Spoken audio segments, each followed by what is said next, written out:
jump on in because today we're going to be talking about how to release a lot of the inflammation in the wrist that come from carpal tunnel, lifting a ton of weight, or having some injuries. So if you can think of anybody in that category, shoot this video on over to them and jump on in.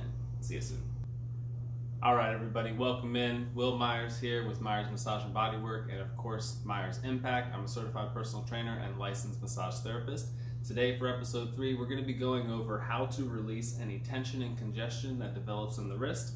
Many times this is coming from typing a lot, or if you're weightlifting a lot, or if you've had any injuries, any sprains, or any issues where you fall back onto the wrist, or any type of swelling. Many times this area becomes congested, and I want to make sure that we understand where that's coming from, what muscles are affecting that, and what we can do to help release a lot of that tension. Today's tools, we're going to be using a lacrosse ball. We're also going to use one of the super bounce balls. I've got one of the massage rollers, and then also I'll go over some techniques on using one of these massage guns. Okay, first things first, we need to make sure that we understand what are the two different responsibilities of the muscles of the forearm. Now, all of these muscles that are up in this part of your forearm, they control what happens down here in the wrist. So we group them into two different categories. We've got one group which are called flexors, and then we've got another group which are called extensors. So if we think about it, when we're flexing the wrist, that's when it's coming down. So I'm actually using all these muscles on the bottom of the forearm to flex down. You may be able to actually grab those and move those around, okay? When the wrist is coming up, I am now extending that wrist, that joint. So I'm using the muscles on the top of the forearm here to contract and pull that wrist backwards. If you're ever confused on which one is flexion and extension, I always think about what would it be like if I hyperextended that joint. So the wrist, we hyperextend that joint as soon as you see the skin kind of fold there. So what's something that could do that? If you were to fall backwards, land on your hands, you would hyperextend that wrist, and we would have a whole lot of inflammation and trauma. Now remember, there's always going to be opposing muscles that are affected when something happens. So if we are forced into this position, guarantee there's going to be some effect on the muscles here, but then also down below. So let's take a quick look at the anatomy on our chart and look at these muscles and see what they do. Okay, so here's a great basic look at what we're going to be talking about today. So we've got one arm, one portion, one picture. This is the palm facing you, and then this side, this is the back of the hand facing you, okay? So we are specifically focused on this area and this area, okay? Now let's kind of break down what's going on here. These muscles, this being your palm, these muscles, if you think about it, remember muscles when they contract, they're actually decreasing the angle in a joint. So when they do that, and when these muscles contract, they're gonna flex, they're gonna pull that hand upwards, right? So these muscles all right here, these are all those flexors, all of them are gonna be used to bring that hand up. The reason is, yes, they're attached up here, but all of these muscles, all of their tendons come to meet right down in this area, which bring them to the ability to pull that hand up. Now you'll see some more tendons down in here. They're going to the individual fingers, but we're today specifically talking about these up here. Now these again are your flexors, okay? On the other side are the extensors, because remember they have to extend the hand. So that's all these muscles. These are on the back of the arm there, forearm there, okay? Or the top of the forearm, I guess you would say. These muscles here, when they contract, they're going to, now notice all those tendons are attached down here. So when they contract, they're going to pull the hand back this way, okay? So again, here is what these are. Extensors, okay? So we've got the flexors, the bottom of the forearm, and we've got the extenders. The extenders is the top of the forearm. Now think about some populations that would get stuck overusing these, right? So if you're typing a lot, right, you're engaging all those muscles. If you're typing, you can feel all those muscles moving around. So that means you're going to be overusing these muscles and underusing these, right? So sometimes these people will have pain on the top of the wrist. It may be localized on the top, it could be the whole entire thing. Now think of another group that uses this side. I immediately think of bodybuilders and people who are lifting heavy weight and exercising, because they are challenging their grip in a huge way, because they have to hold on to not only the weight but then fight against the force of gravity trying to pry those fingers open. So that there is working those flexors big time. They may develop a pain in the bottom of the wrist, okay? All this stuff is connected. Again, it could be the whole wrist, but it could be localized there. So if you remember when we talked about energizing versus lengthening, just by looking at this here, if you're overusing this area, you probably want to lengthen those muscles and energize the ones on the other side. If you are overusing these, you probably want to lengthen those extensors and energize the flexors, okay? So let's go over some equipment on how to do just that. So in general, we're going to go ahead and talk about how to release and energize the muscles of the top of the forearm, the extensors, and then the muscles at the bottom of the forearm, the flexors. Now remember, for certain populations, if there are injuries and if there is overuse, you do need to think about which side, which muscles you need to energize and stimulate and make stronger, and then which muscles you actually need to lengthen and create much more stretch to release the stress that is in that muscle and being sent down to the wrist, okay? So general rule of thumb, we always start from the joints and then make our way to the muscle. So I've got one of those little super balls here, but we're gonna start out with just the fingers. So using this wrist here, I'm just going to start on the top here. So you're gonna take those pads that we used a couple times so far, and the idea is to send the direction of your force the opposite way, and we're gonna pin and stretch, just like we did with a couple other things. So I'm going to pin that muscle, push down towards my elbow, and then I'm going to bring that hand down. So I'm flexing. So I'm using those flexors to bring the hand down, but underneath of my fingers and in between my fingers and the bone is that muscle, and I'm pinning it, and when I flex the wrist down, it's going to stretch it. So I highly recommend going up and down a couple different times.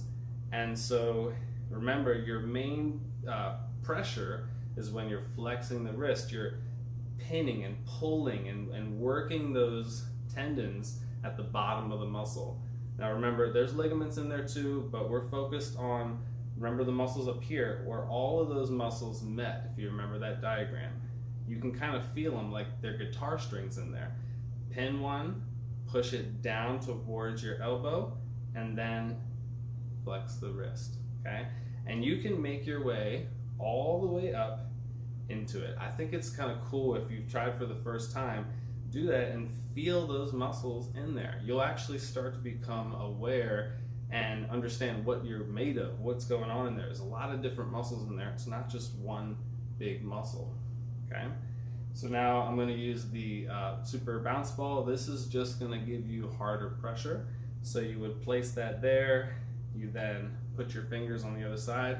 I'm using the base of my other hand to create a clamp, right? And from here again, I'm just going to flex and extend. Now when you have the ball, when you get higher up into where the meat of those muscles are, it definitely can be tight. So don't put yourself in any type of pain to where that muscle contracts.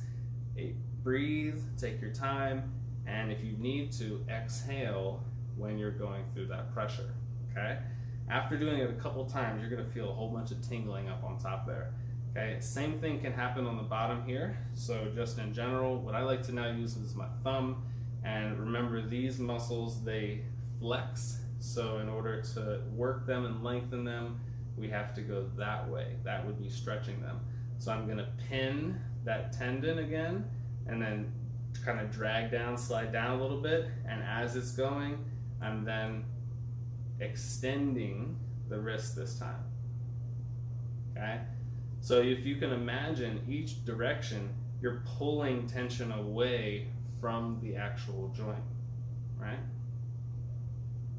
Okay, and again, you can take that ball, and and work your way all the way up, even into the areas here. Because remember, those muscles are all the muscles that control the movement of the wrist. They're all the way up here. This stuff is just a bunch of tight tendon. It's already tight. We technically want it to be tight, but we want to make sure that it's not causing any extra inflammation or pain on the top or bottom or even sides of the wrist. Okay, this is your massage roller. So you can get these on Amazon too, or you can just use a simple dough roller at the house. Now, this is gonna also create that length. These are all lengthening exercises right now. So I'm gonna start out by placing the roller just on top of my leg, and then the other hand is going to press like so. So I'm really making sure that I can push down into this weight. This is going to be focused on those flexors. So I'm going to place the top of my, or the bottom of my forearm on there. And I'm just going to use my body to roll back and forth. Now, if you want a little extra, of course, as you're going down, extend that wrist, and you'll feel that muscle stretch in there. You also can pin and roll back and forth. That's also going to give you some good pressure too. Now notice though, when I'm doing this, I'm not using my shoulder, right? We never want to inflame another joint trying to release a joint. So I'm using my whole body to add that pressure, okay? Now to get to those extensors, you're just gonna take this handle, place it underneath of your knee, kind of lock in there, and now we then place the arm on the other side. Okay, so you push it into it, and now again, I'm using my body to roll up and down. Okay, so take a guess, which way would I be moving the wrist to stretch this here? I'm gonna roll, and yes, I'm gonna flex that wrist as I'm going down.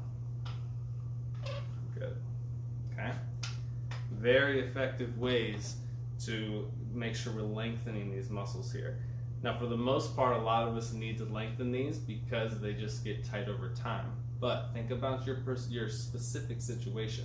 If you are typing a lot, that's going to be overuse of here. So we want to do some of those lengthening exercises, but then energize this muscle here, right? These muscles here, okay? If you're lifting, if you're doing strongman competitions, if you're doing really any type of powerlifting or bodybuilding or even just general fitness, you're going to be doing a lot of grip work, okay? So you're going to be overusing these muscles and probably not building these muscles. So you got to take some time energizing those. So real quick tutorial on energizing with your massage gun. Of course, energizing comes in one of two forms. You can use something like this for vibration, or you can actually work the muscle and exercise it, okay? So simple, nothing too crazy, and again, you're not doing bone. We've got a lot of bones in the wrist I want you to avoid completely, as well as on the elbow. We're not hitting those at all, okay? So just simply moving through those muscles.